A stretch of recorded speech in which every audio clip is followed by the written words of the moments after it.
ಇನ್ನು ಧನುರಾಶಿಯವರಿಗೆ ಸದ್ಯದ ಪರಿಸ್ಥಿತಿಯಲ್ಲಿ ಟೈಮ್ ಬಹಳ ಚೆನ್ನಾಗಿದೆ. ಎಲ್ಲ ರಾಶಿಗಳಿಗಿಂತ ಟೈಮ್ ಚೆನ್ನಾಗಿರೋದು ಸದ್ಯದ ಪರಿಸ್ಥಿತಿಯಲ್ಲಿ ಅಂದರೆ ಧನುರಾಶಿಯವರಿಗೆ, ಎಕ್ಸೆಪ್ಟ್ ವೆಹಿಕಲ್ ಆಕ್ಸಿಡೆಂಟ್ಸ್. ಅದೊಂದು, ಯಾಕೆಂದರೆ 4ನೇ ಮನೆಯಲ್ಲಿ ರಾಹು ಇದೆ, ಅದರಿಂದ ಅವರ ಧನುರಾಶಿಯವರ ತಾಯಿಗೆ ಅನಾರೋಗ್ಯ ಉಂಟಾಗುತ್ತೆ, ವೆಹಿಕಲ್ ಆಕ್ಸಿಡೆಂಟ್ಸ್ ಆಗುತ್ತೆ, ಇಲ್ಲ ಭೂಮಿ ವಿಚಾರದಲ್ಲಿ ತೊಂದರೆಗಳು ಉಂಟಾಗುತ್ತೆ, ಬಂಧು ಮಿತ್ರದಲ್ಲಿ ಮನಸ್ತಾಪ ಉಂಟಾಗುತ್ತೆ. ಇದೆಲ್ಲ 4ನೇ ರಾಹು ಇರೋದ್ರಿಂದ. ಅದು ಬಿಟ್ಟರೆ ಗುರುಬಲ ಇದೆ, ಶನಿ ಬಲ ಇದೆ, ಎರಡೂ ಇದೆ. ಯಾಕೆಂದರೆ 7.5 ಈ ಕಳೆದ 7-8 ವರ್ಷದಿಂದ ಅನುಭವಿಸಿ ಸಾಕಾಗೋಗಿರುತ್ತೆ ಅವರಿಗೆ. ಈಗ ಒಂದು ರಿಲೀಫ್ ಸಿಕ್ಕಿದೆ ಧನುರಾಶಿಯವರಿಗೆ. ಧನುರಾಶಿಯವರಿಗೆ ಫಸ್ಟ್ 4 ತಿಂಗಳು ತುಂಬಾ ಚೆನ್ನಾಗಿ ನಡ್ಕೊಂಡು ಹೋಗುತ್ತೆ, ಏನು ತೊಂದರೆ ಇಲ್ಲ. ಈ ಬೇರೆ ಗ್ರಹಗಳಿಂದ ಸಣ್ಣ ಪುಟ್ಟ ತೊಂದರೆಗಳು ಆಗಬಹುದೇ ಬಿಟ್ಟರೆ ಈ 4 ಗ್ರಹಗಳಿಂದ ನಾವು ತಗೊಂಡಾಗ ಅಷ್ಟೊಂದು ಏನು ಪ್ರಾಬ್ಲಮ್ಸ್ ಇಲ್ಲ. ಯಾಕೆಂದರೆ ಗುರು 5ನೇ ಮನೆಯಲ್ಲಿದೆ, ಅನುಕೂಲ ಆಗುತ್ತೆ ಎಲ್ಲ ರೀತಿಯಲ್ಲೂ.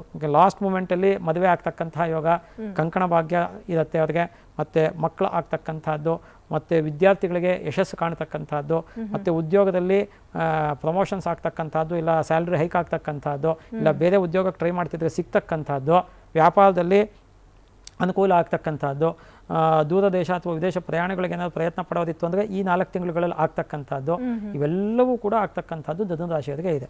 ಗುರುಬಲ ಶನಿ ಬಲ ಎರಡೂ ಇದೆ. ಅದರಿಂದ ರಾಹು ಕೇತುಗಳ ಬಲ ಇಲ್ಲ, ಅದರಿಂದ 50% ಇದೆ, 50% ಇಲ್ಲ ಅನ್ನೋ ಥರದಲ್ಲಿ ಅವರಿಗೆ.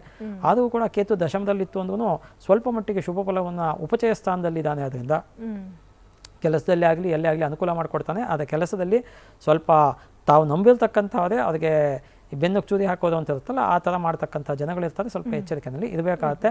ಒಟ್ಟಾರೆಯಾಗಿ ಹೇಳಬೇಕು ಅಂದರೆ ಧನುರಾಶಿಯವರಿಗೆ ಫಲ ಚೆನ್ನಾಗಿದೆ. ಮೇಯಿಂದ ಅವರಿಗೆ ಸಾಧಾರಣ ಆಗುತ್ತೆ. ಯಾಕೆ ಅಂದರೆ ಗುರು ಮತ್ತು ರಾಹು ಕೇತು ಮೂರದ್ದು ಬಲ ಇರೋದಿಲ್ಲ, ಶನಿ ಬಲ ಮಾತ್ರ ಇರುತ್ತೆ. ಅದರಿಂದ ಅವರಿಗೆ ಅನಾರೋಗ್ಯ ಉಂಟಾಗುತ್ತೆ. ಅದು ಬಹಳ ಇಂಪಾರ್ಟೆಂಟು. ಅನಾರೋಗ್ಯ, ಅನ್ವಾಂಟೆಡ್ ಆ್ಯಂಡ್ ಅನ್ಎಕ್ಸ್ಪೆಕ್ಟೆಡ್ ಎಕ್ಸ್ಪೆಂಡಿಚರ್ಸು, ಮಿತ್ರರೇ ಶತ್ರುಗಳು ಆಗ್ತಕ್ಕಂತಹ ಯೋಗ ಧನುರಾಶಿಯವರಿಗೆ ಮೇಯಿಂದ ಡಿಸೆಂಬರ್ ತನಕ. ಹಾಗಾಗಿ ಮೇಯಿಂದ ಸ್ವಲ್ಪ ಧನುರಾಶಿಯವರು ಎಚ್ಚರಿಕೆಯಲ್ಲಿ ಇರಬೇಕು.